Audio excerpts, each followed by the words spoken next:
Hello and welcome everybody to New Zealand and Australia, our side of the world, to the Kanban New Zealand meetup together with the Kanban meetups in Melbourne and Sydney. And today, as a special, we actually have the IIBA New Zealand chapter here as well, represented by Igor and Desiree, and they will say a few words in a moment. I'm super excited to have Teodora from Bilbao in Spain here today. Bilbao is one of two headquarters of the Kanban University and David J. Anderson School of Management, together with Seattle, kind of, and Movisoft. And it's like, yeah, so the whole Kanban thing is basically in Seattle and Bilbao, and she's there. And working with David a lot. She is the co-author with David of the Kanban Maturity Model book, which has grown from this to this in the second edition. And also the author of the official guide for the, project management and program, or Kanban with program and project management. Is that right? It's a long title. Yes. Yeah? Yeah. And we will probably be sharing that as well later. So if you want to read up to this. Teodora has had some huge contributions to our Kanban University in the world, and to bring this forward also to see Kanban on a scaled level in organizations through the Kanban Maturity Model. So thanks for being here today. And I'm really excited about this topic, project management with Kanban, because we just said before when we were talking as facilitators that sometimes when you look at the agile world, and often Kanban happens to be in this agile world or perceived as being in there, the word project is a bad word for agilists. And it's not for Kanban people, because Kanban, there is not such thing like Kanban or Scrum Kanban or Safe Kanban or traditional project management. Kanban is actually an improvement method that can help you improve any way you are working at the moment. So it's framework agnostic as such, actually, from my point of view. And that's why I'm so excited, because I find that it bridges our agile and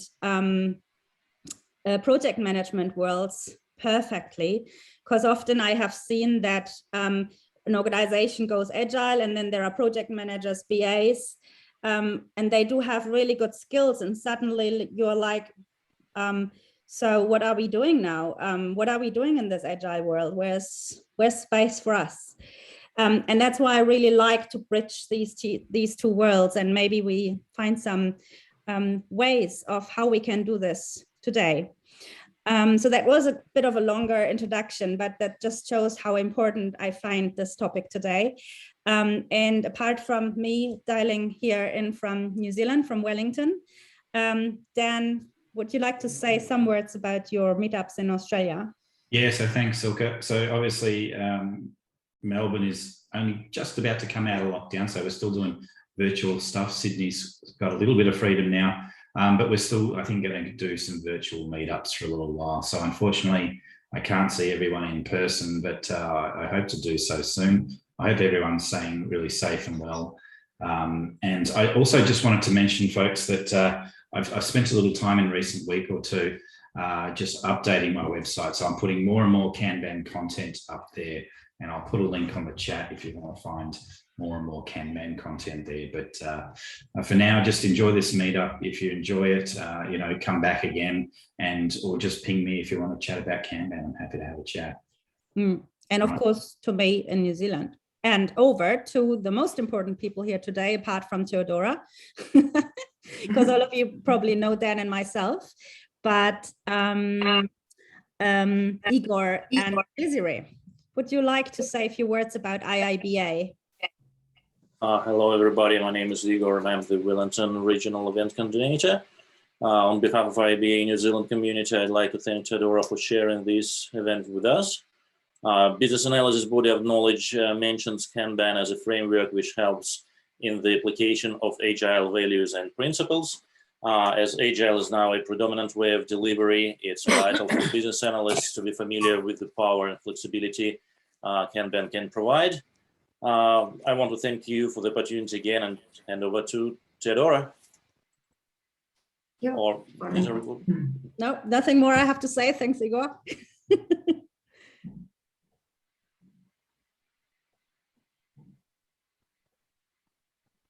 Desiree? Yeah, Igor just said over to Teodora. Ah, okay. Sorry, No, that's all good. Well, I'm really happy to be at this meetup. It is my first time seeing people participating in a meetup with Australia and New Zealand.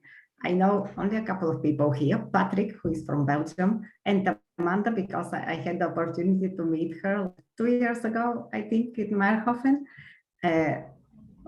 also Bilbao. I've never worked with Australian and New Zealand companies, so I'm really interested to hear how you work, what you think, what is the culture about this topic, which we have selected for today's meeting, project management with Kanban. Silke said that for Agilist, project could be a bad word.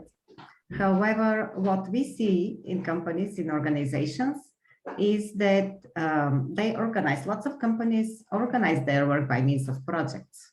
Also, even service organizations like banks or insurance companies organize their work by projects because they define some budgets on yearly basis, and they allocate these budgets for conducting particular works that have some start date, end date, and they have to manage this work somehow. So they use the word project. So we don't see this word as a bad word, just the opposite. We want to help such companies, such organizations manage better their work. And that's why the topic today is project management with Kanban. I have a short presentation about this just to share with you experience and observations and tell you a little bit about what you can find in the guide for project management with Kanban. I'm really very interested to hear your opinion, your challenges, and just to know whether what I'm telling, what I'm sharing here with you, does it work for you? Or maybe it doesn't. Maybe you have different practices, different habits. So after the conversation, well, not after the conversation, feel free to interrupt me at any time with questions. But at the end of the presentations, we have reserved some time, especially for questions and for some open chat. Okay. But again, feel free to interrupt me at any time, and we will discuss. It's not a conference, it's not a lecture, it's really an open presentation. So, so if you don't mind, I will share my screen now, just to show you what I have prepared. Okay. So, project management with Kanban. Do you see my screen now? Okay.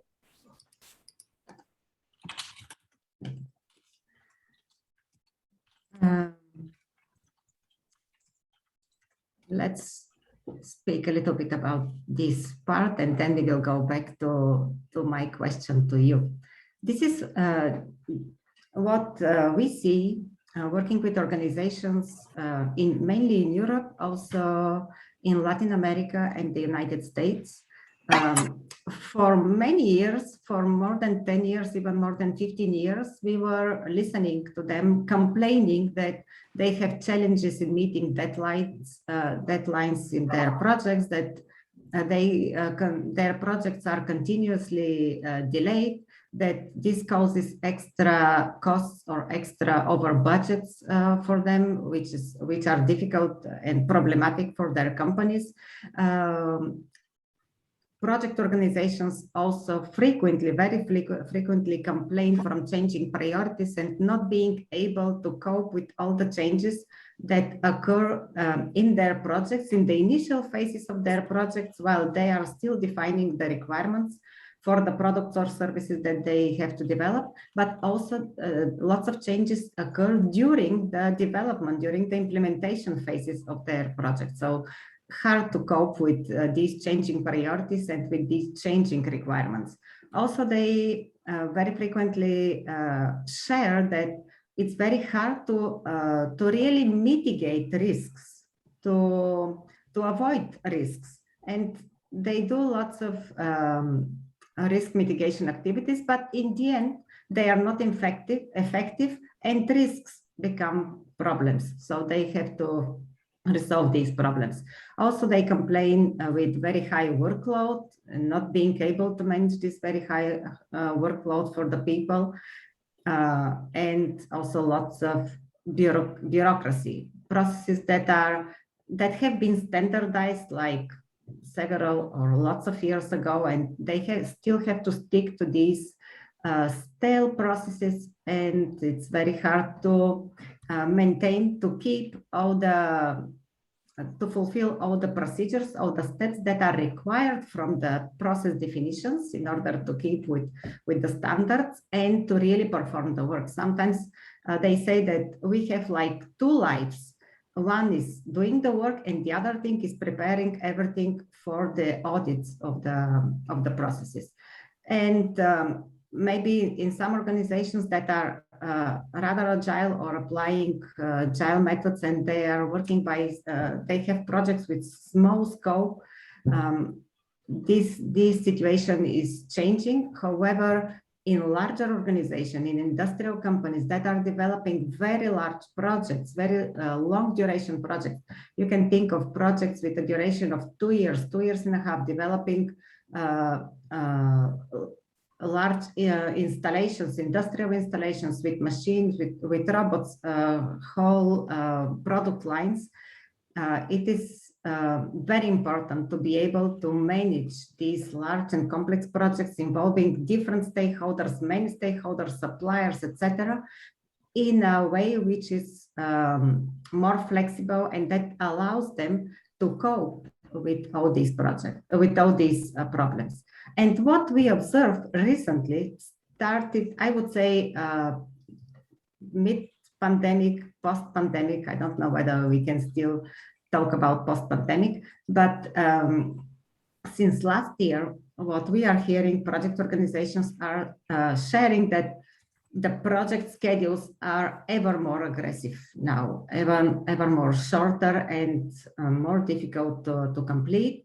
And even in situations where before the pandemic, they did not have any fees for not meeting deadlines.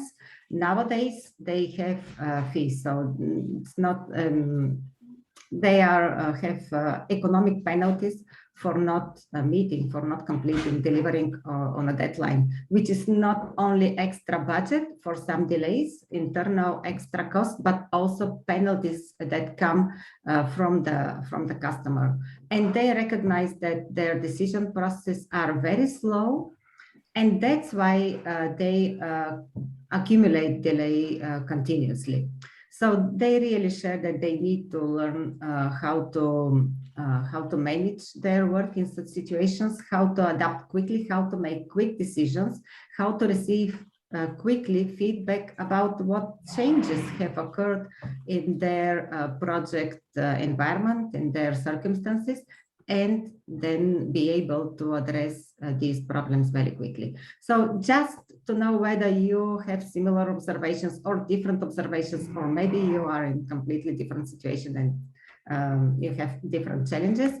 That's why, if you don't mind, you can go to Slido and enter with this hashtag, with this code 537014. And I'm interested to, just a second. I'm interested to hear what challenges you observe in your projects in managing your work.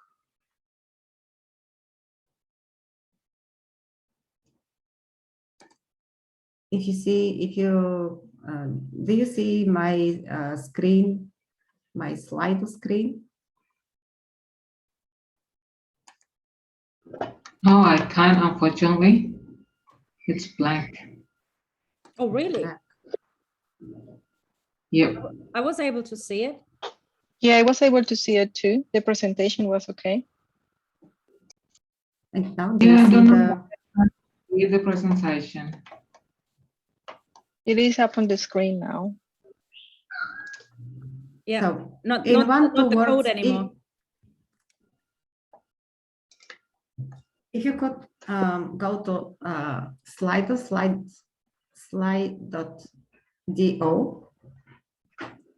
and enter this code. Okay, let me. I'll put the code and the website Yeah. in the chat for everyone. Thank Yes, you. please, yeah. Okay, thanks. In just use 1-2 words, you can provide several answers, but in just 1-2 words, mention which are the biggest challenges in managing your projects in your organization or in organizations you work with. This would help us to focus the conversation. Is that poll live, Teodora? Because I'm not seeing it. Yes. Okay. Yes, yes.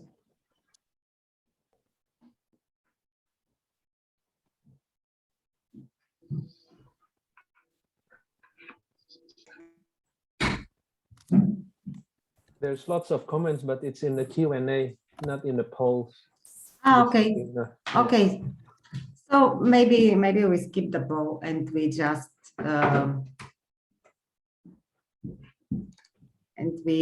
continue with your questions. It could be easier like this. Okay, so I share my presentation, but well, before sharing it, maybe you can just talk and chat. What do you observe? What kind of challenges, what kind of problems or difficulties you see in project organizations? Maybe I can see the chat.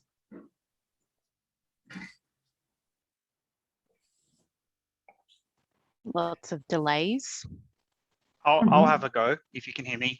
For me, it's managing customer expectations versus what the team are feeling they need to kind of produce to hit those expectations. So I guess external stakeholder expectations versus team.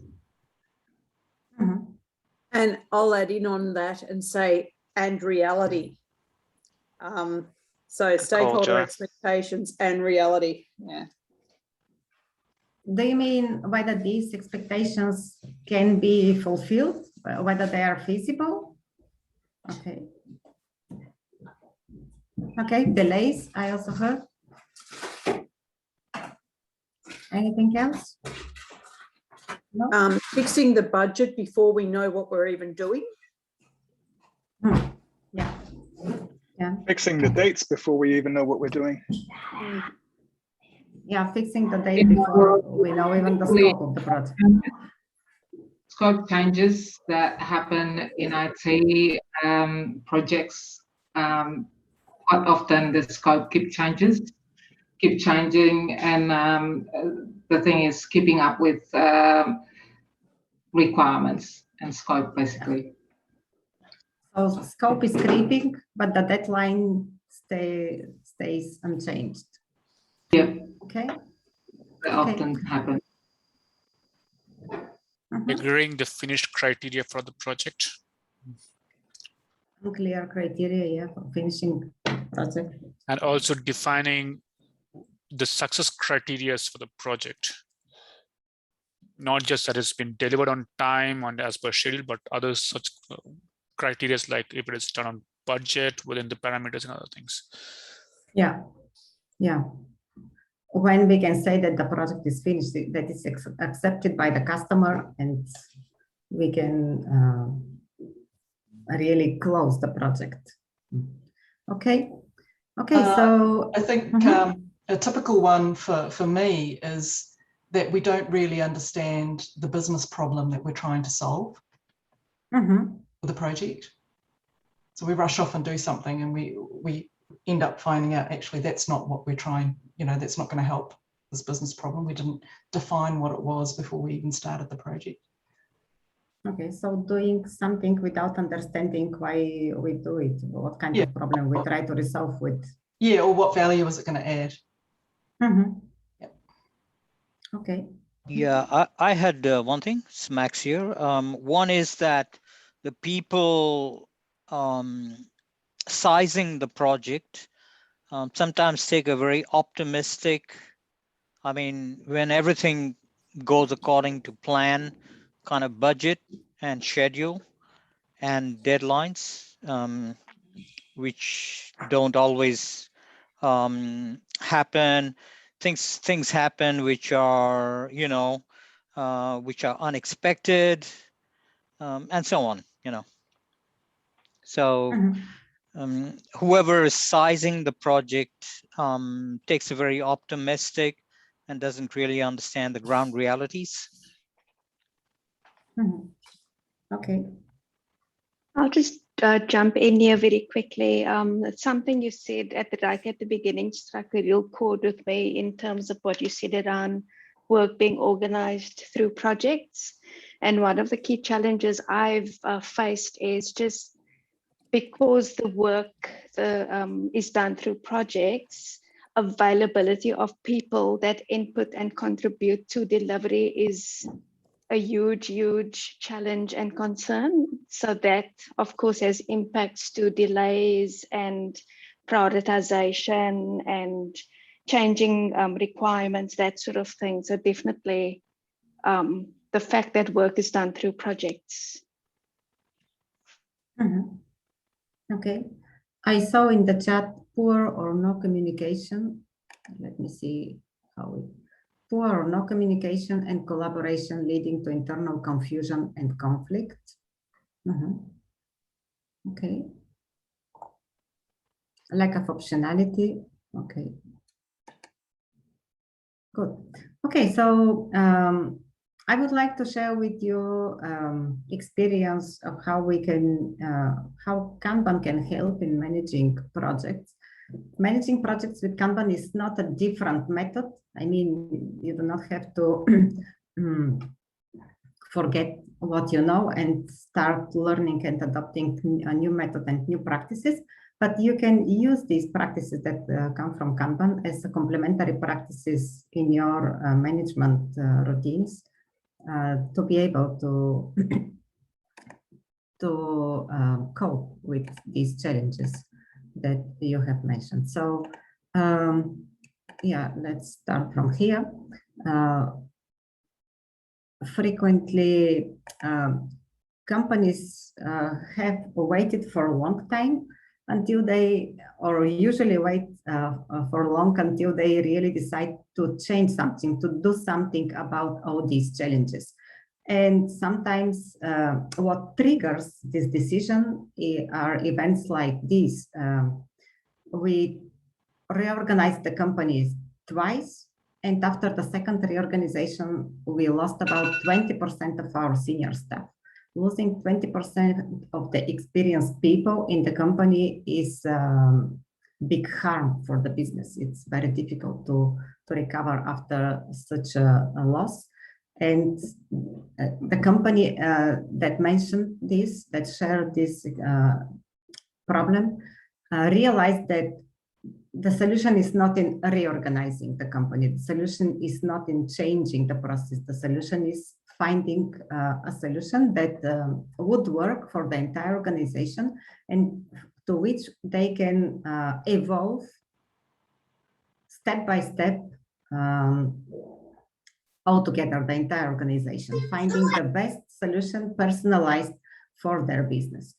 Other triggering events are like this. Working 6 days a week, 12 hours a day is not sustainable on the long run. People cannot sustain this pace of work, and we need to find a solution for coping with all the projects. Also, we must earn the customer trust, because after so many delays and not meeting the deadlines or not delivering on customer expectations, they are afraid that they start losing customers. So they want to earn back the trust of the customers. Many companies are saying nowadays that finding or adopting more agile ways of managing their projects, it's not a fate anymore, it's a matter of survival. So it's a matter of sustaining the competitivity of their business. Okay, so the main obstacles, when we talk with them and we make a kind of analysis of what causes these difficulties of understanding customer expectations or the problems of the customers, organizing well the work in the projects or meeting deadlines. So the main obstacles, if we can summarize them like this, are first, having too much work carrying out in parallel, work beyond the capacity of the organization, beyond the capacity of the people. That's why they are working 12 hours a day, 6 days per week. The work is not balanced between the individuals, between the teams, between the different phases of the project, and this causes like instability, lack of stability, and lack of predictability also. And it's like a vicious circle. It causes more and more problems. But also organizations realize that although they know their perception is correct, that they have lots of work, they are not able to manage it correctly because they lack visibility in the work, in the status of work. Okay, so also understanding the real situation of the projects is very costly, very difficult. First, because the lack of means to see what is the status of work, of project work, and also because of in many organizations using legacy tools like Excel's, PowerPoint for project status reports,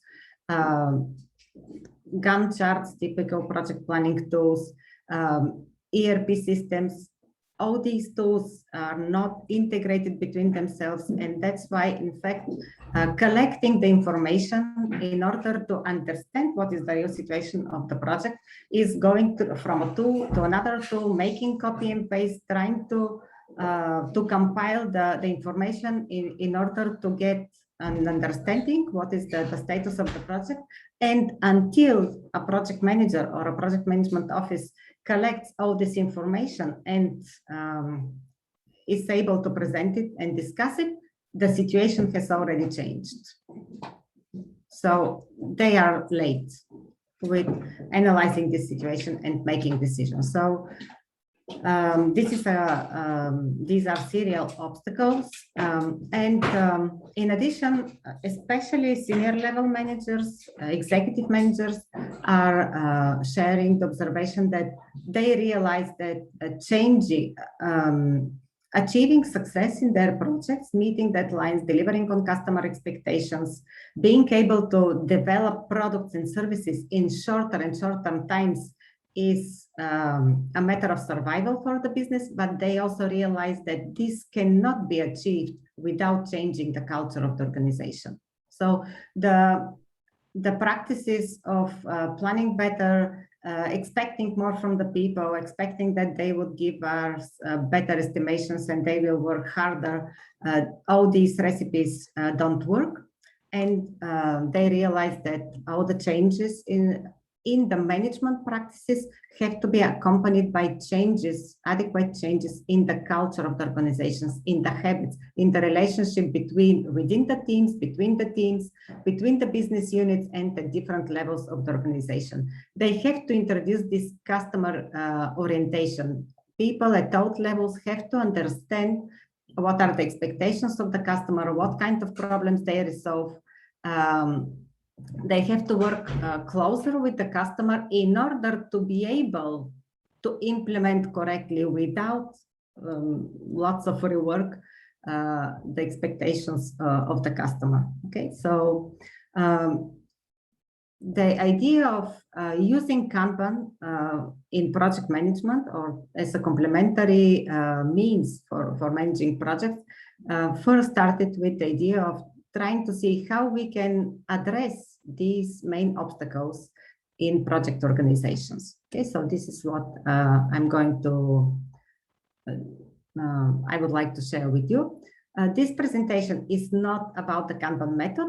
Of course, you can attend Silke and Daniel's courses for learning Kanban, but just an overview what why you can use Kanban and for what kind of problems, how Kanban can help you in your projects. This is the idea of this presentation. Okay, so in organization, what you see in this piece of a pipeline, what I have tried to represent with this image is that the capacity of the organizations is finite. It is determined by the people who work there, by their experience, by their knowledge, their skills, and of course, this capacity is finite.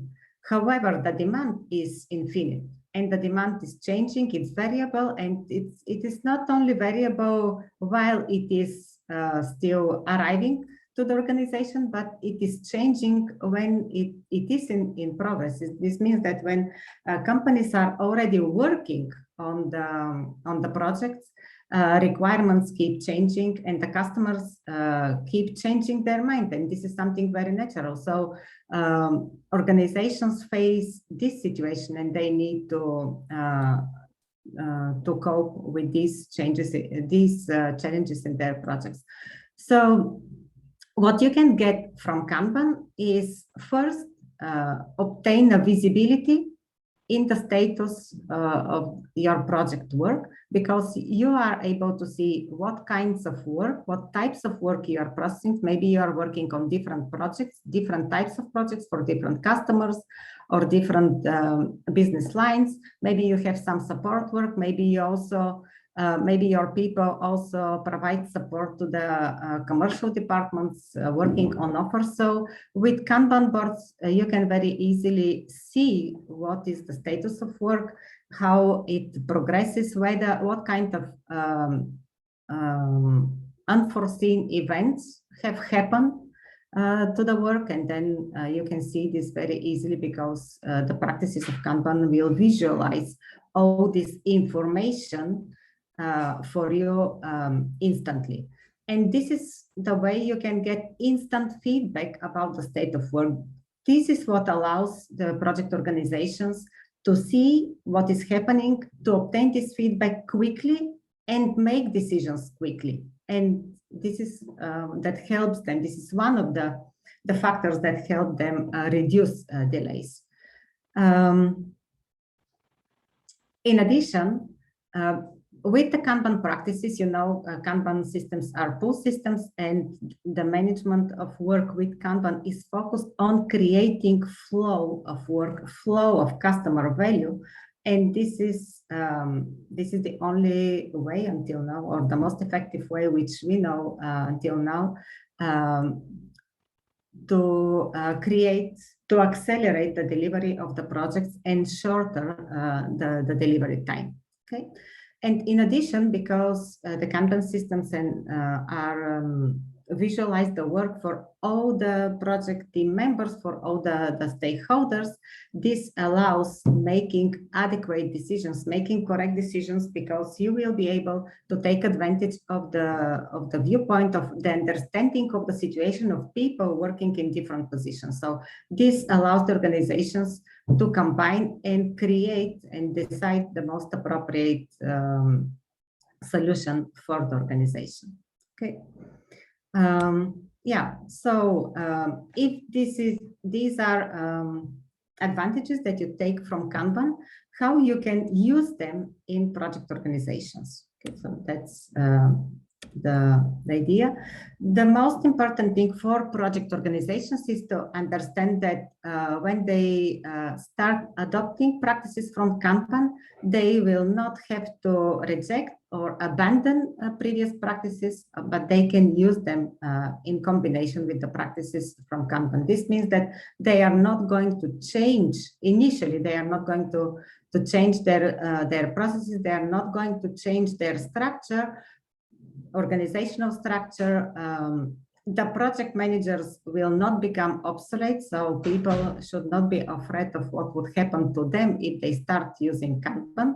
They would continue managing projects, and which is better, the good news is that they will be able to achieve more success if they use Kanban for managing their projects, because they have the means to resolve the challenges that they face currently. And in addition to this, the companies will start developing their own solution, because based on the understanding of their processes and how they function, how they work internally as an organization, they will be able to identify what exactly they have to touch, they have to improve in order to obtain better results in their project. So it's not like substituting one practices by another practices. It's not about trying to fit into the suite of another method or another company. It is about finding the solution that works best for your organization, creating your own solution. Very important for organization, especially nowadays, because nowadays companies say that they do not have time for long trainings. They do not have time for changing processes, changing a way of managing their work. They need to evolve from where they are and create this personalized solution for the organization. Something very useful, and we are going to see by examples now, is that when they start adopting Kanban practices for managing projects, organizations see that in fact they scale the solution without adding bureaucracy, because the same principles for managing work at team level apply for managing work in entire projects in programs, which is a group of projects that have to be developed with a particular objective or purpose, or even at the level of portfolio. So scaling the solution does not add the bureaucracy for the organization.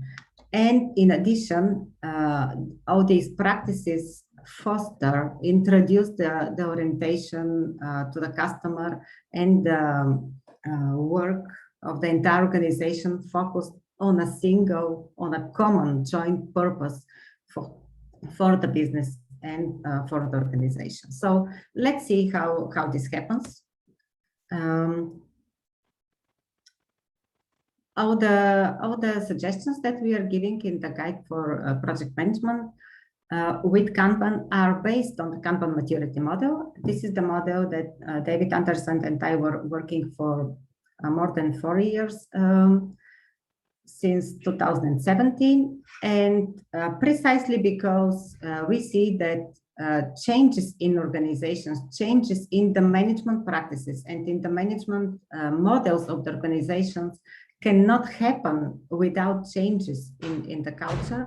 Therefore, in the Kanban Maturity Model, we have defined a collection of practices and cultural values that are developed all together in parallel, and produce this combination of practices and cultural values produce better outcomes for the organization, better business outcomes for the organization. And all this is introduced in the organizations in an evolutionary way, following an evolutionary approach, without drastic structural changes in the organizations.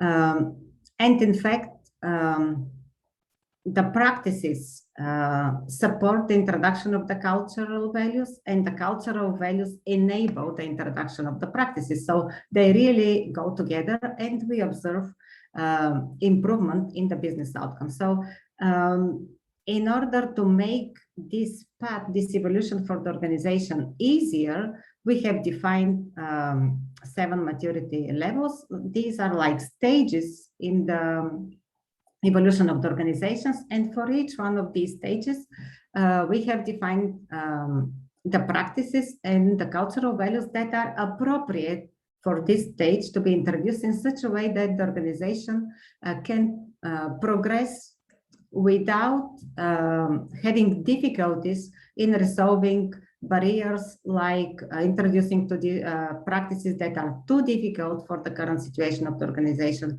or not knowing how to cope with resistance to change, or not knowing how to represent or what kind of technological means would be appropriate for resolving, for introducing practices and cultural values. So this is the content of the Kanban Maturity Model. And the interesting part for this, especially for project organizations, is that the guide for project management with Kanban is only about 20 pages, and it summarizes, it's like an abridged version of the model, but only for project organizations, and it defines the simple steps that project organizations can follow to adopt Kanban practices step by step and start seeing improvements in their projects, improvements precisely in with respect to the challenges that we mentioned. So how does this happen? First, usually when we talk with project organizations, one of the first questions is what happens with our Gantt charts, with our project plans. And that's why this is the first thing which I will usually answer, and that's why it appears here on the first place in my presentation. As I said, using Kanban practices and visualizing and managing work with Kanban system is a complementary practice to planning your work. So organizations who are used and keep developing plans in terms of Gantt charts, they will continue using it. The Gantt charts and the plans are one dimension of planning the work, which is the time dimension. Okay? And organizations, especially organizations who are developing large projects like industrial organizations, they need this plan with this temporary dimension because they use it to communicate and to discuss the project, the organization of the project with suppliers, with the customer, with the management of the organization. They need this information for planning work in other projects. So they continue using their Gantt charts with the timeline. However, they can take advantage from the other dimension, from managing their work by means of Kanban systems, Kanban board, which you can see here, the second part, which is represents or which visualizes the state of work in the second dimension, another dimension, which is the value delivery chain or the process that is followed to implement the project. So if they use these both artifacts, their plans in form of a Gantt chart and the Kanban boards, and especially if these two tools are integrated, so you can instantly get the information from the Gantt chart into your Kanban board and the other way around, from your Kanban board into your Gantt chart, you take a lot of advantage as a project organization or as a project manager for managing your project. So what do you see? What you typically see here in your plan as work packages or work items, you can see them on your Kanban board. However, for each one of these work items, you can see them in terms of cards, Kanban cards that are visualized and that are positioned correctly in their state in their process. So I think I can have it open here. Let me see if I can. Do you see a different screen now? No. I think no. Okay, so let me. I want to share with you exactly what I'm.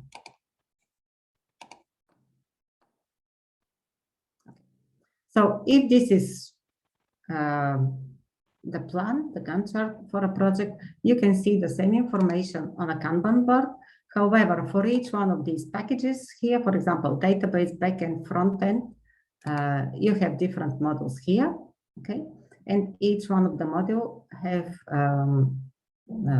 it's breakdown into work items, and these work items, you can see them, what is their status in the process of developing this work. So what are the benefits from this? You can get instant answers to questions like, what is the status of my work item? So instead of just looking in the Gantt chart and you know that maybe this model or the other model is expected to start or is expected to be finished at certain date, here on the Kanban board, you can immediately see whether it's in a status of design or development.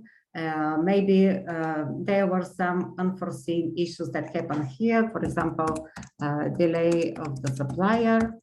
Okay, so you can see immediately what is the situation of all these work items.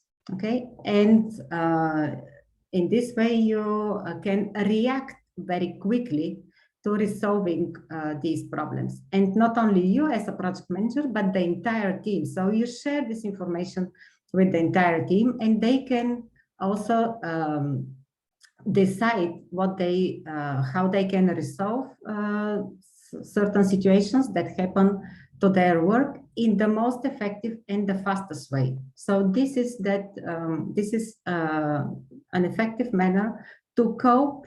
First, that the entire team gets continually actual information about the status, real status of the work, and also make them collaborate in defining what is the most appropriate for conducting in the projects right now. Okay, so if you have some doubts, I know that when we change from one screen to another and showing things that might need additional explanations, it might be a bit confusing for people. So if you need some additional explanations, just let me know and I will be happy to stop it and explain more. Okay, so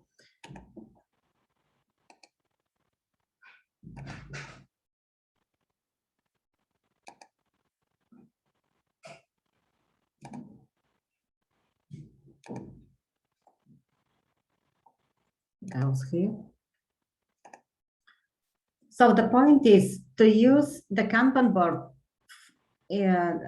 representing the information for your projects by means of Kanban systems and Kanban boards in such a way that they help you understand what is the situation of the projects, what kind of blockages have occurred, what kind of risks have occurred, because you can see this immediately on your Kanban board. And this allows you as a project manager and your team to make quick decisions and correct decisions on time. And like this, you save time and you save delays.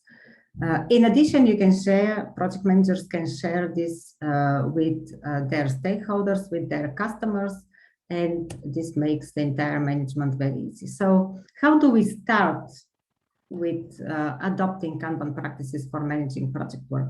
Of course, we start from the smallest units of the organizations that are involved in the projects. Usually these could be, these are like teams of specialists. For example, we could have a team of mechanical engineers, a team of electronic engineers, a team of software developers, a team of people resolving or dealing with logistic problems. And so it is important that all these groups of specialists are able to visualize and see their work. So typically we start from this level for each one of the team designing an appropriate Kanban system, Kanban board that helps them manage their work. And on the next stage, we start connecting all these teams in the entire value stream for the entire projects, for managing the work from the customer request, from the idea about the projects until delivering the project, final delivery of the project to the customer. It is very important that we model this end-to-end workflow in such a way that we can see how work flows through through the entire value chain, independently how many and which teams are involved in each one of the stages. And we use the same principles for visualizing the work both upstream and downstream. Of course, the principles for managing work upstream and downstream are different, are not the same. However, it is important, again, from the project perspective, that the entire team, the project manager, the stakeholders, can see how work is evolving across the entire value stream, what is the status, what kind of challenges or blockers have appeared at which states, and where they have to focus their attention. If we are facing a problem of meeting ever shorter deadlines, then it's a matter of deciding which is the right point in the projects where we have to focus our attention in order to resolve, to develop, to deliver this piece of results corresponding to this part of the value delivery chain quickly, correctly, and on time.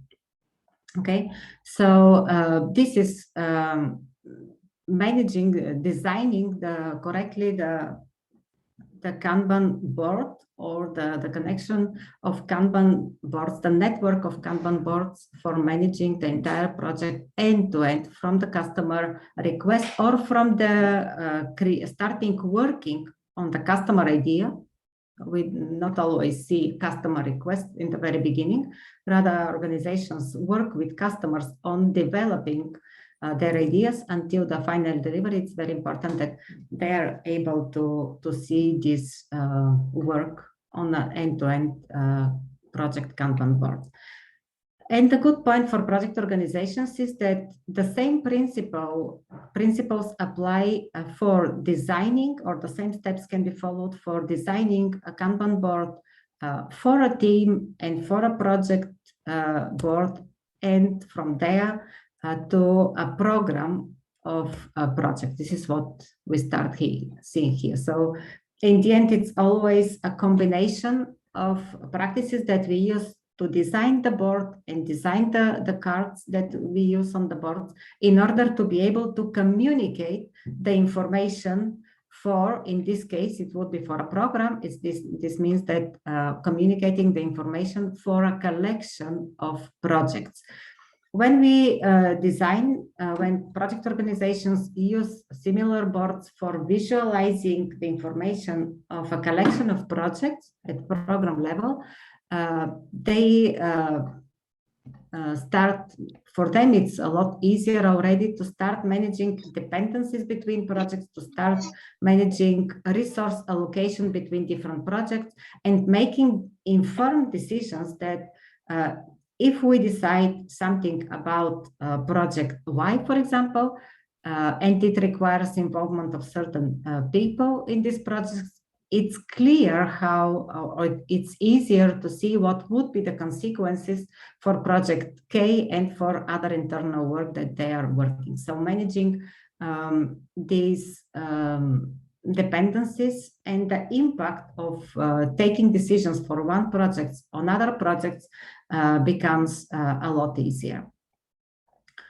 So this is about managing program work, and in a similar way, organizations can continue, and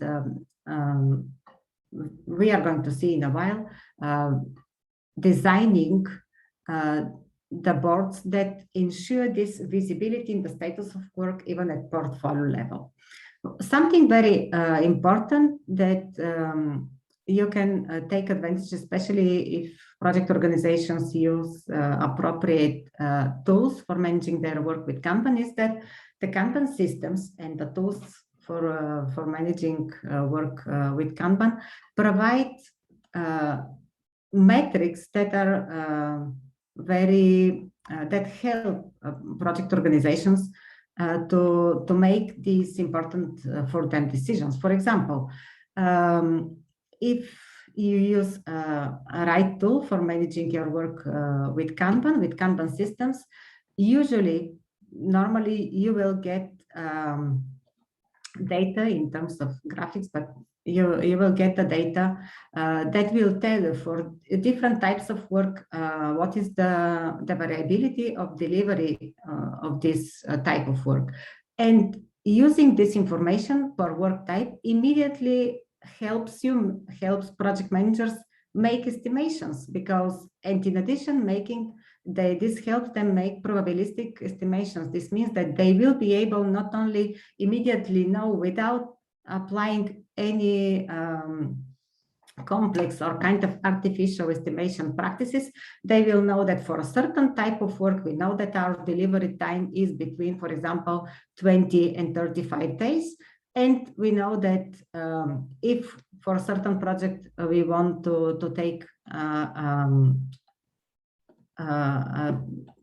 delivery period or delivery time for about, let's say, 25 days, we know that we assume a certain risk on being late with this delivery, but based on the particular situation in the project, you can decide whether you can assume this risk, whether you are afraid that you will be delayed or not. So all this information comes from the Kanban systems, and the tools that for managing work with Kanban provide this information that directly addresses the problem of not being able to make correct estimations and therefore being unpredictable. In addition, other tools. Teodora, just from Sergey, you had a question? Mm-hmm. Yes, I do. Thank you, Daniel. Teodora, you've mentioned a concept, right tool. Could you provide some examples of right tools except Kanbanize? Yeah, thank you. Kanbanize is one of the right tools, I would say. Another right tool is Swift Kanban. I mean, right tool, when we say right tool, what I mean with this is whether the tool is providing first all the flexibility for you to be able to visualize all the aspects of your work, visualize this in a flexible manner, whether the tool provides you the possibility to visualize like blockers, visualize risk, visualize dependencies between our work items, visualize dependencies between boards, in such a way that you get instantly the information you need for managing your work. And in addition, whether the tool is providing like these graphics for the data, for the metrics that are collected automatically, and whether you can get access to this information again instantly, very quickly, so without having to go through different plugins or export the data to Excel and then from Excel process them in a different tool. So we want to shorten, we need instant information. So I would say right tool is the tool that provides you this information in a very easy and comfortable manner. Okay, so to avoid that there is one or two tools and just putting names, I would prefer that you use these criteria for deciding whether the tool that you are seeing is the right one for you or not. Okay. But for those of you, I know those of you in Australia, a lot of folks in Australia are stuck with Jira, and it generally doesn't do a lot of the cool stuff that Teodora is showing you now. But if you are stuck on Jira and you can't move off to one of the other tools she mentioned, you might want to check out the Naive plugin for Jira, because it has the metrics that Teodora is showing you now. Yeah, if we are looking for speedy delivery of projects, avoiding delays, getting feedback quickly in order to be able to resolve difficult situations in the projects quickly, we want to have quick access to this information. So it has to be comfortable, it has to be user-friendly, and it has to be instant, if possible. So this is what I mean when I say correct tool. So if you have appropriate plugins for Jira, then it's perfect. Okay, what I would suggest to avoid is very long processing of information, of data, in order to see a graphic. So if you can do this just with one click, that would be perfect. So other information that comes from the Kanban systems, you know that we teach these graphics and how to use this data in the Kanban trainings, are the data related to predictability. So you have, even if you don't, if you are not able to make, in the beginning, it will be difficult to make like pessimistic, optimistic, and realistic estimations of the project delivery. With the time and having appropriate and right good quality data, you will be able to make these estimations, but at least using the cumulative flow diagram, which is the diagram that warns you of delays. That's why it is so useful. It's very easy to construct. You learn this in the Kanban system design course, but this is the diagram that if you see that the line of the delivery of results and the line of receiving demand entry are not getting approximately in parallel, you know that you are in a trouble. So this is a very useful graphic that helps you see the risks, especially the risk of delay. Then information or data graphics about the throughput, very useful information for estimations and for planning. You have to know how to answer questions, how much work we can deliver consistently. Consistently means without overloading the people, without overloading the system. Also, information related to rework. This is information that typically comes automatically from the information in your Kanban system if you use it correctly. If you know how much rework tickets you have, what was the impact of this rework on the project in terms of time, in terms of costs, you immediately can get this information and make analysis. What is most important, make analysis of this information in order to define actions to address the principal causes or the root causes for this rework or these defects. And something very important, addressing efficiency. Don't pay attention to this number. This is just a number here, but these graphics that show the efficiency of the processes is very helpful. A graphic like a heat map to identify immediately which are the slowest phases in the entire value chain, where you can find where are the bottlenecks, and on which phases you have to focus and accelerate the workflow there if you really want to accelerate the entire delivery of the projects. All this information, if you can get it in an instant manner, is very helpful for managing the projects. Everything we have included in the Kanban Maturity Model and in the guide for project managers for project management with Kanban is based on real experience. You can find case studies of companies and very contemporary case studies from last year, from 2 years ago, about managing projects with Kanban on our website. And you can see that what is important, organizations, large organizations, this is ULMA handling system, large industrial company, very complex projects for intralogistics. Just to have an idea what they are doing, they are developing the facilities for baggage handling at airports. They are also developing intelligence warehouses, like warehouses for Amazon or other companies. So really very complex projects involving many stakeholders, very complex engineering requirements. Scope is screaming even in these projects. When we started working with them, I was thinking that at least in the engineering sector, the requirements should be well defined in the beginning. Nothing far from true like this. The projects are really complex, and the point was they started using.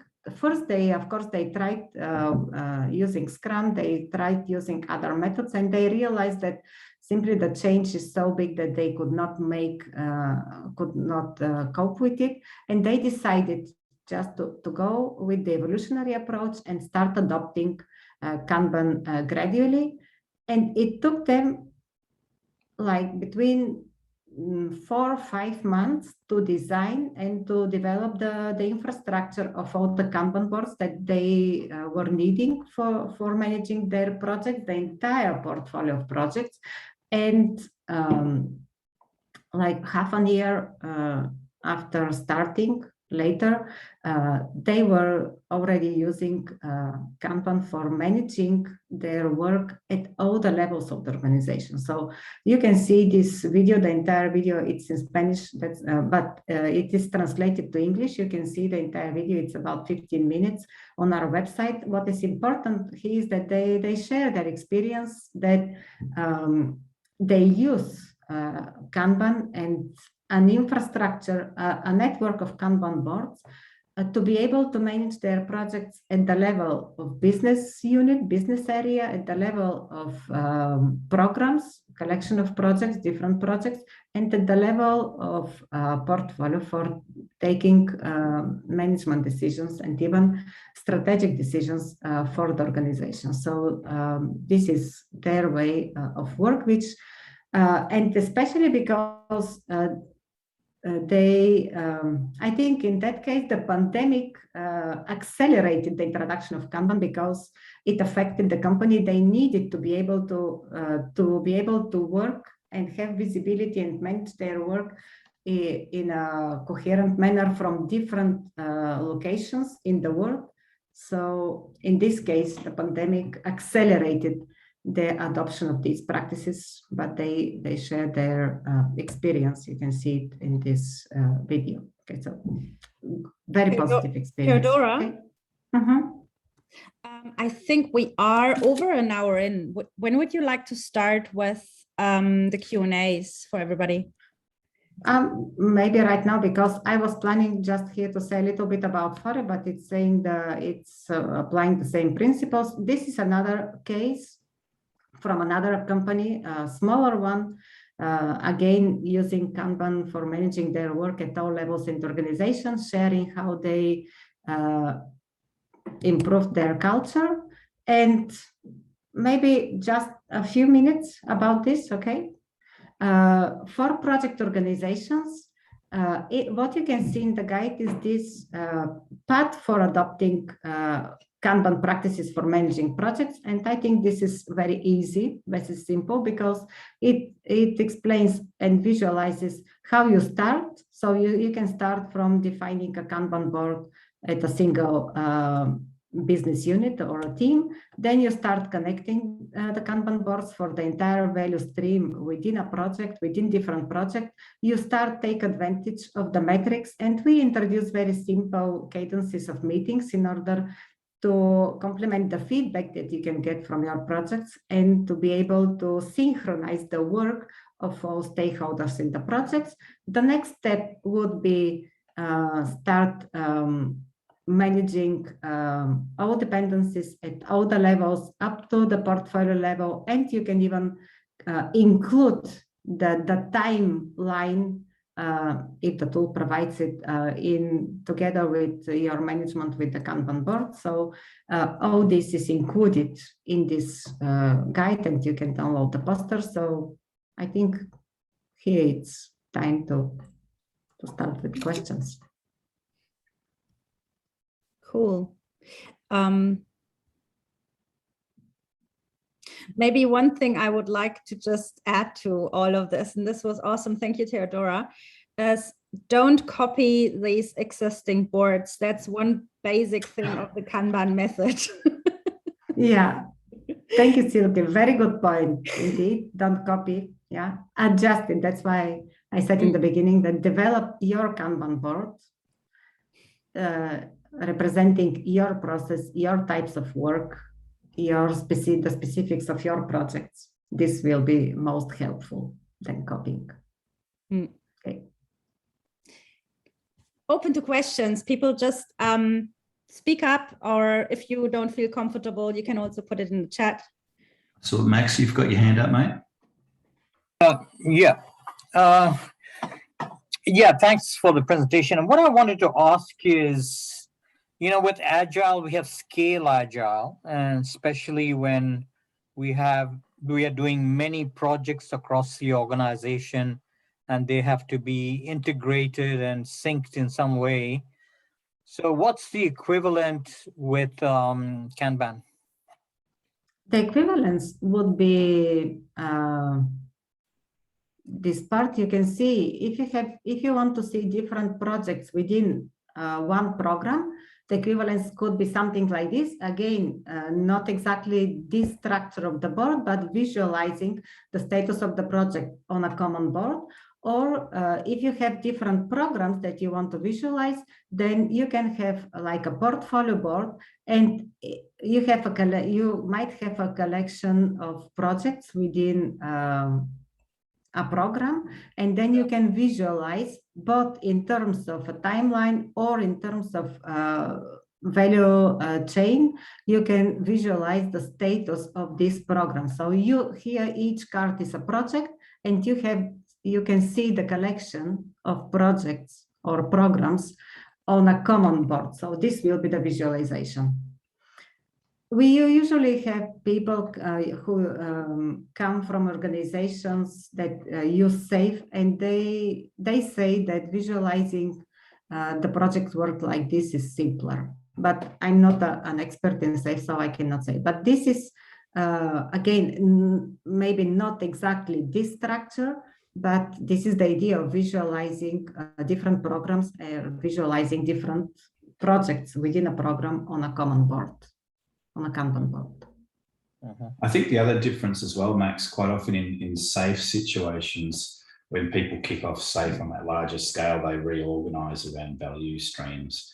And what Teodora is showing here is you don't necessarily have to go through that deep reorganization. As she mentioned, you make the Kanban system fit your organization. Yeah. Yep. Okay. Thanks. Thank you. Yeah, you have the values. You can visualize your value stream here for your program. And if you have programs with different value streams, then you might have either on the same board or in different boards, different value streams for these programs. But anyway, you can always visualize them either in separate boards or on a common board. What is important is that you do not have to change the organization of your company to be able to start managing your work by means of these practices. Yeah. And one other thing about SAFe and sorry, that we're talking about SAFe, I think that was a question actually. It's also that you do have some portfolio Kanban boards there, but that comes back to the point I said before, they are predefined. And that's something we wouldn't do. We would really look into the organization and how does work flow through that organization and visualize it the way it is. Exactly. Yeah, that's why I started in the very beginning that you do not have to, so this is maybe, do not copy any board, do not start with predefined board, define your board with your value stream, with the processes that you work, and start from there, start understanding how you function, how the processes work, where are the points in the process that maybe you can improve, and focus on this. So we never recommend copying a board or starting with a predefined board.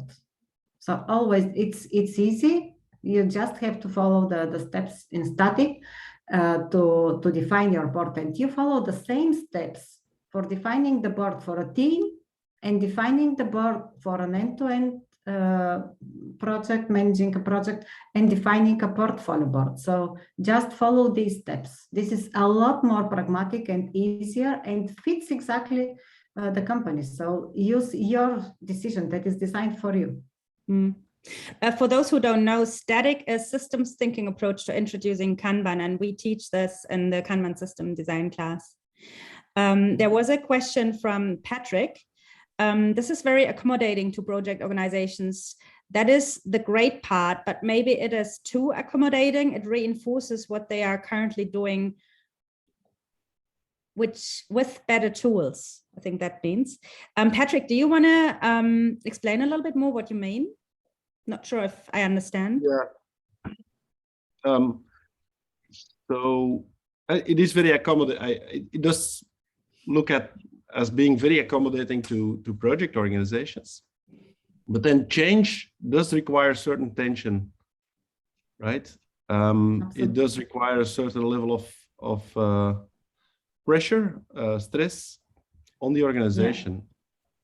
And so if you accommodate too much, then what you're actually doing is reinforcing the thinking patterns that are already in the organization. And so obviously we have this kind of like tension between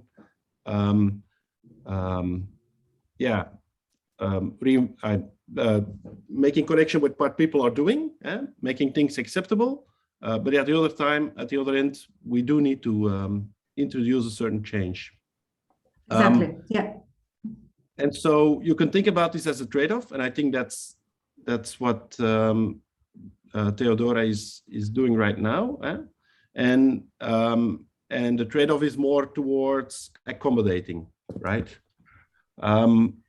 I think we need to stop thinking about this as a trade-off, and we need to go beyond this. But so my question is, what kind of stress are you introducing in the organization? How are you changing the thinking? Because big projects with big upfront planning do have their risks. Absolutely. Yeah, absolutely. Well, the stress for project organization is coming first from the environments of the projects, from the circumstances. It is coming from the need to deliver faster. It is coming from the need to adapt to changes in customer expectations and customer requirements. This is coming also from the need to start with an idea that the customer has, but it's not elaborated, and work with the customer in order to elaborate this idea. So it is true that in the beginning we start with a solution, not a solution, designing the solution that work initially for the company, but because the company, the organization faces naturally all these stressors from the environment, this is the trigger for them to continue improving. The good point is that using the Kanban systems for managing the workflow end-to-end and at all levels provide them this understanding of how they work, how they function, even how they behave, and what kind of customs, internal customs of the organizations they need to change maybe to be able to meet these expectations. And in addition, if they really want to achieve an improvement in the culture of the organizations, they are able to do this because they have a better understanding of their processes and their functioning as an organization, and put it in a context of constant changes from outside. This means that they have these stressors both from outside and inside that cause the change in thinking, or could cause the change of thinking. Organizations change a lot. You can read these case studies, especially the second one. The big change in the culture happened during 8 years of time, of course. Teodora, can you just put back the slide that had the different cadences at the bottom with your chart? Different cadences, you mean? Yeah, the different maturity. Yeah, this one. And I think that's an important part as they move up the maturity levels. They've got those different cadences and reflection points where it puts more of that stress on the system. Like just beginning, I've heard of some companies, they'll be like 100-person company and they've got 130 projects going on, and just putting that on the board might be the first stressor that actually forces them to say, oh, hang on, we're trying to do too much here. And then, those other cadences that you've got down below build on that and create those stress points. Yeah. So when you work only at a team level, you can be quite comfortable, but then when you open to a project level, you start seeing that what you are doing affects the work of the other teams, what decisions they make affect the work of your team. You need to manage the project. It's not only also in matrix organizations, when teams are working on different projects, so these act as stressors. So this situation acts as stressor for organizations. So yeah. Do you think that is a valid concern, that if we provide better tools, that we might just be reinforcing current behavior? Is that a valid concern? When you say tools, do you mean a digital tool or you mean practice? Tools in terms of physical tool, real tools, but also practices. Practices are tools too. Yes. That's why I wanted to make sure that I would prefer to refer to practices. Of course, if you have digital tools that support the implementation of the practices, this is another point. It can make it easier, but introducing these practices, I think the practices come with the change of thinking, because they come at least with some cultural value. So no, practices don't come with change of thinking. I've seen too many practices being just performed rudely. They don't come with a change of thinking. Nope, they don't. I'm not very fond of applying practices without knowing why we apply these practices. That's why I mentioned several times that we apply, we want to visualize the work, we want to understand the workflow, because we want to understand how we work, the process. But all this is because we have some particular challenges and we want to resolve them. So we don't apply the practices because someone has said that these are good practices or best practices. We apply them because we know why we need them, what we want to address, and what we want to improve in our functioning as an organization. So in this sense, my observations are that we change in thinking and practices go together. So if we see that we want to see change in thinking, change in resolving problems, thinking on the customer, creating flow of value for the customer, and we facilitate this through appropriate practices, we will achieve this. If we don't do this, we will continue thinking, we continue, or the organizations would continue on the thinking, I'm doing my job and I don't care about what the others are doing. I think one important thing for me here is, and that's an important thing to I think to understand around Kanban and however you want to improve. We don't need change and improvement if we don't have problems. So that's why the first point in the static is the sources of dissatisfaction. And I think that's where the stressor and the pain points need to be, and that's what we need to find out. And I think what Teodora is showing here is a way how we can find out how we like to improve as an organization, and that might differ from one organization to another. Absolutely, yes. Correct. But they have to adopt this way of thinking, adopt this way of finding improvements that are appropriate for them in the current situation in which they are now. Yeah, and they will not. They need. Let's not elaborate. I think Daniel is right. Maybe there's other questions, and maybe we shouldn't elaborate too much. I was just saying, trying to validate whether you share the concern. That's all. Mm-hmm. Are there any more questions?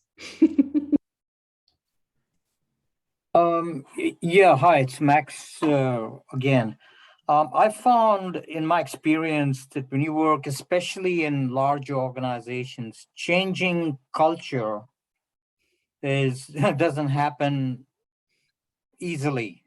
Sometimes doesn't happen it's very hard to change culture. You know, the culture, because it's embedded in it.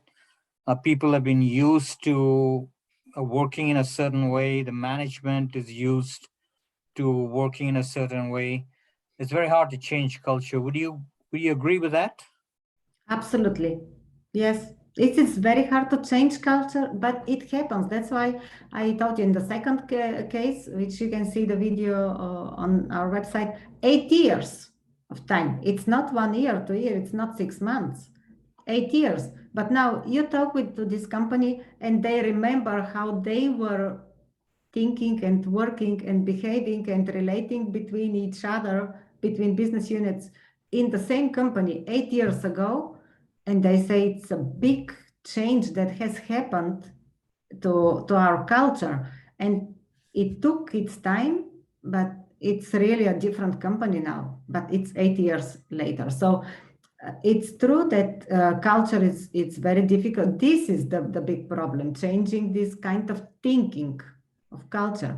But we at least we can facilitate this, because culture does not change only with giving lectures and presentations, that the culture has to change. The change of culture has to be facilitated, and change of culture has to be worked on every day. So if we really want transparency, if we really want collaboration, we have to facilitate this. If we really want that decisions in one business unit take into account how they impact the decisions on the other business unit, we have to facilitate this, creating this common view in such a way that all the managers, especially this company from the second case, they say now we meet all the managers of all the business areas in the company. We meet in front of the same image of what is the situation of the business, and we take decisions together, and we are accountable on these decisions. So this is a big change in the culture. How were they 8 years ago? Every business unit making their decisions, working on their early plans for the business unit, and trying somehow that this fits into the strategy of the company. Now the situation and the way of work and thinking is completely different. So it's true, it is about changing culture. Okay, but this change in the culture has to be facilitated also, not only talking about it. Yep. We are 1.5 hours in. I would like to capture last questions, and I'm happy to stay on board also for people who want to chat after we stop the recording. I will do this when I feel it's appropriate, but if you do have to head off, that's totally fine. And there is just one point that came to my mind before we ask for the last questions. I find for those that haven't actually heard about the Kanban Maturity Model, and it was subtly in the presentation, I think it's important to understand that it's not maturity in terms of Kanban, but in terms of the organizational maturity. And as nothing in Kanban is a must do, like the practices, you don't have to apply them all at the same time when you start with it. Also, when you go through maturity levels of an organization, I more look at it, and I also look at Kanban as a thinking tool, where you can actually understand what's maybe missing in my own organization, in my own team, and where do you think you can improve most at the moment. Some things might not be achievable right now, maybe later. So you start with where you see improvement can happen if you want to. And that's that evolutionary approach as well. So it's not a tick box of things, and it's not like this is what you must do in order to be Kanban or something like that. It's really evolutionary. It helps you to improve evolutionary in your organizational maturity. Any more questions?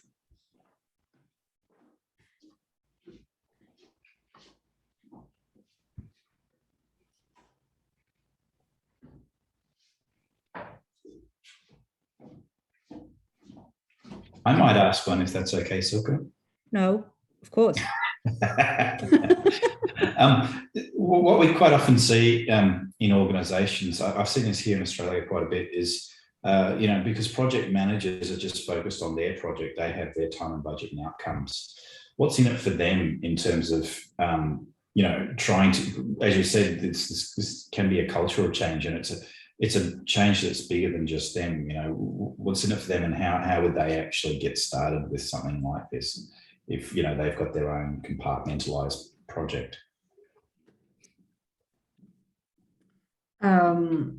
well, project managers, they can start thinking on their projects, of course, and each one of them will have the responsibility to deliver this project on time and within budget and with good quality.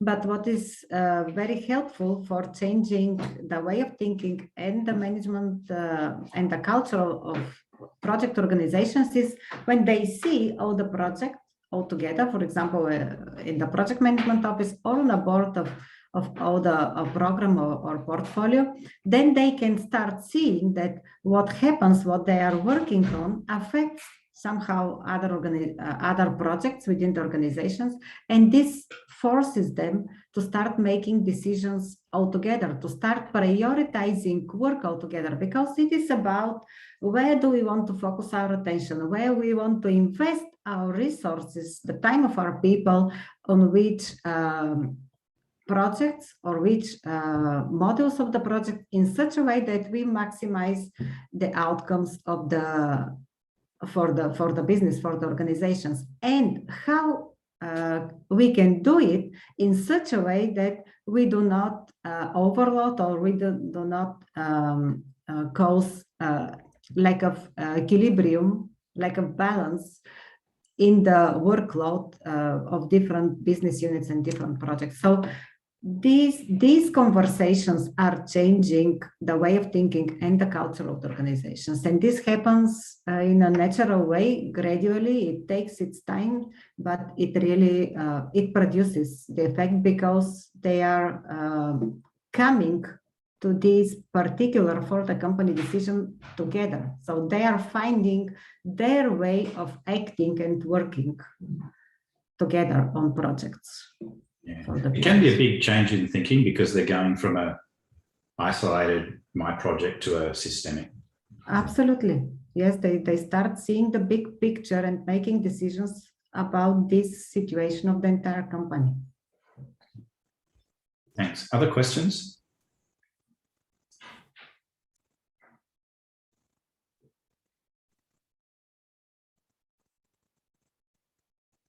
I have a question. It's Nadeem from the UK. Just want to say, nice to meet you guys. Just we're using the KMM model at BP, and it's working like a treat. It really is. BP has gone from implementing Scrum to moving hardcore into Kanban, and we're using Kanbanize, and we're really implementing KMM model. I told David that, and he goes, "Oh, that's really, really good." One of the things that we've done is we've created a whole platform of the Caspian Sea, which we're making. It's one of the biggest transformation projects right now in the world, but we've actually created an oil and gas platform using the KMM model. And it's really, really works. So we've got 38 teams, all of them using Kanban and the KMM model, and it's all come from project all the way down to team, and we're scaling it back up. Yeah, so it's really good. It works really, really well. And it's right what you said earlier also, is that there are certain elements that you use, you don't use them all at once, and you keep fluctuating. And it's definitely a cultural mindset, and then get them to start working. But it's really been brilliant. What are some examples, Nadeem, of the cultural changes and shifts you've seen as a result? Yeah. A couple of shift change is like a very resistance to, like, let's start visualizing the work, start putting all the cadences around the board. You got to remember, these guys are pure hardcore engineers.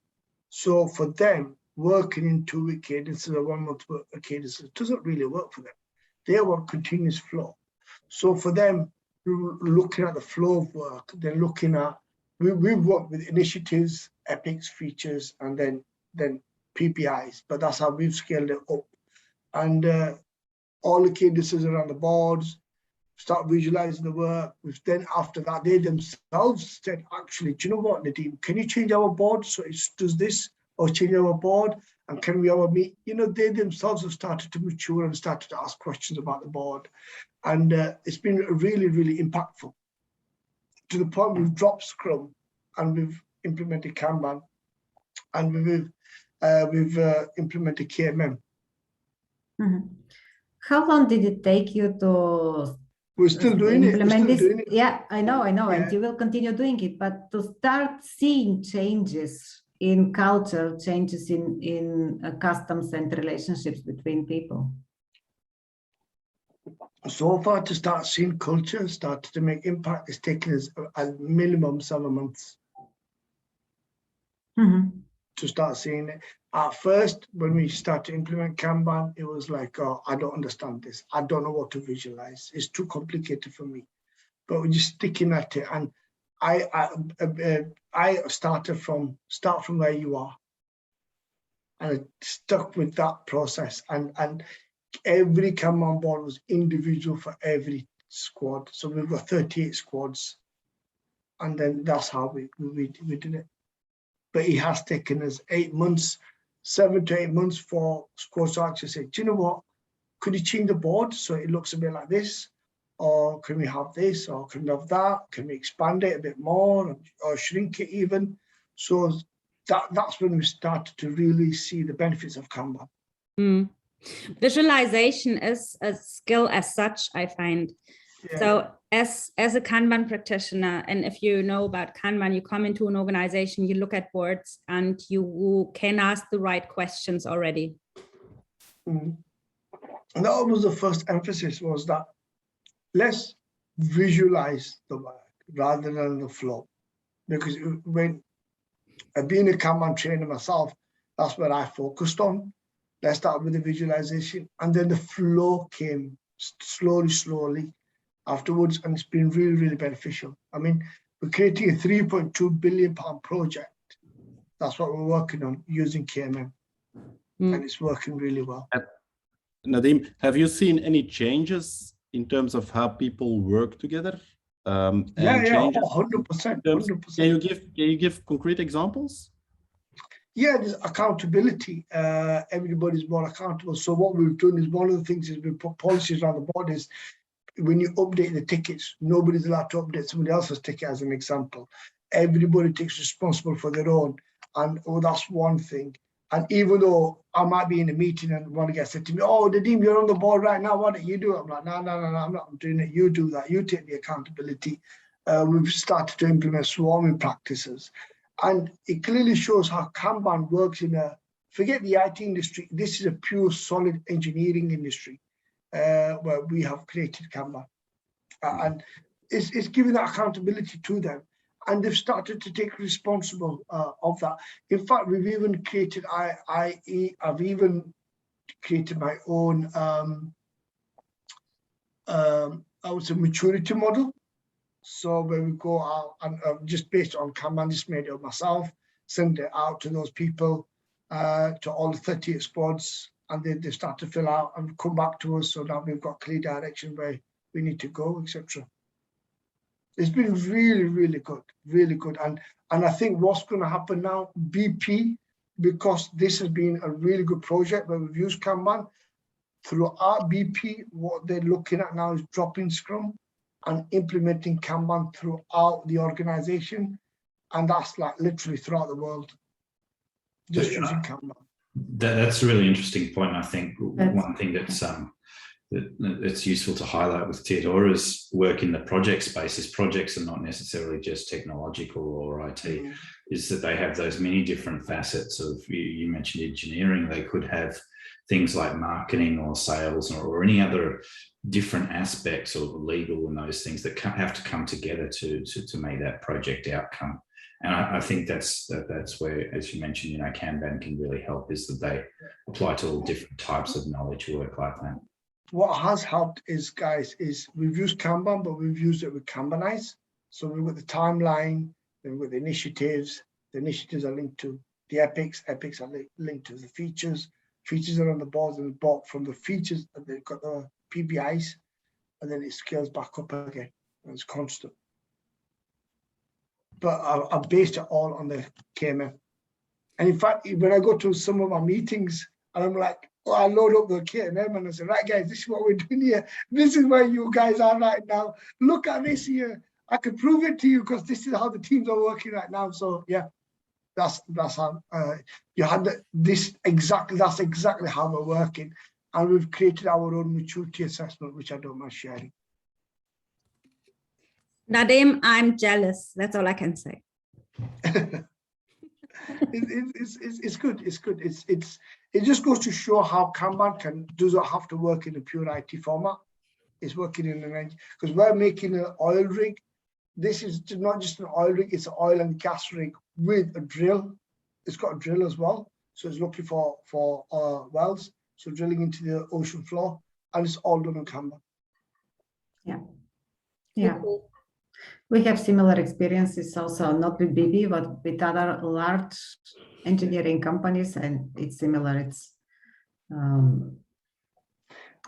this evolutionary part is working well, at least now, until now. I know that all the methods come with some expiry date, but for now, this evolutionary approach works well and avoids resistance to change, and it's that's why companies see benefits in it. I just want to say one more thing, Teodora, is that a lot of the oil and gas industries now are implementing Kanban.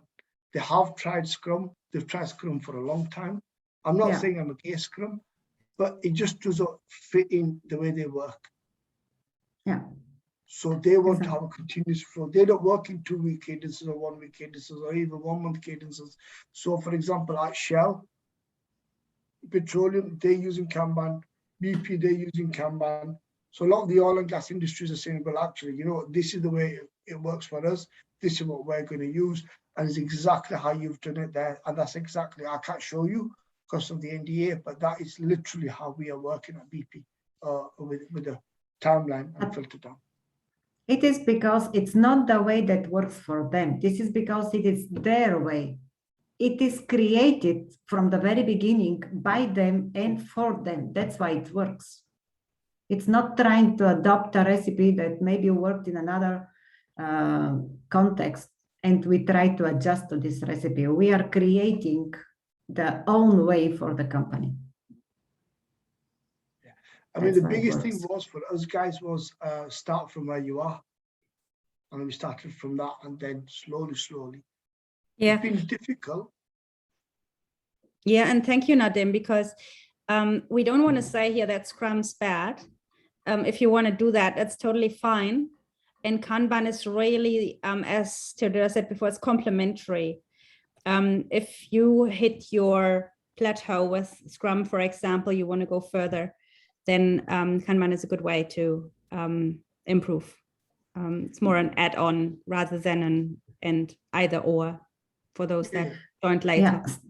Start where you are makes you think from the very beginning, because if you don't start where you are, if you start with a practice or a way of doing the things that somebody has told you that you have to do, then it might work. But if it doesn't work, people will say, yeah, this idea came from outside and it doesn't work. But start from where you are makes you think on how you do things, how you can improve things. And this is the way, this is changing the way of thinking, and this is defining your own approach. So it might, often it seems like more difficult because people prefer to get a recipe. Well, some people prefer to get a recipe and start applying it and afterwards complain that it doesn't work. But when they, to be able to understand your situation and visualize and become aware of how you work and what deficiency you have in your way of work, sounds a little bit more difficult, but on the long run, it is a lot more beneficial for the company because they are creating the right solution for them. And they also learn how to continuously improve it. Yeah, that's one of the things that we have made, you know, with all the squads is that, guys, look at your board, look at the work that we're doing. The board's got to evolve with the work. And now they themselves, like I said, very recently, they themselves are coming to us, guys, do you know what, actually, can you please change our board now? because we are now moving on to the next phase of the project or the next phase of the project. So they themselves are asking for board improvement, which is a really good sign. Nadim, thank you so much for this really good example as well in a case study that didn't come straight from the meetup. It's really cool to hear about these. I think we are 20 minutes into over the official meetup time, and I'm always very flexible with it because people are free to come in and leave whenever they like. I think maybe it's time to wrap up the official recording. Sorry, that was just a bit of noise I tried in my background that I tried to avoid.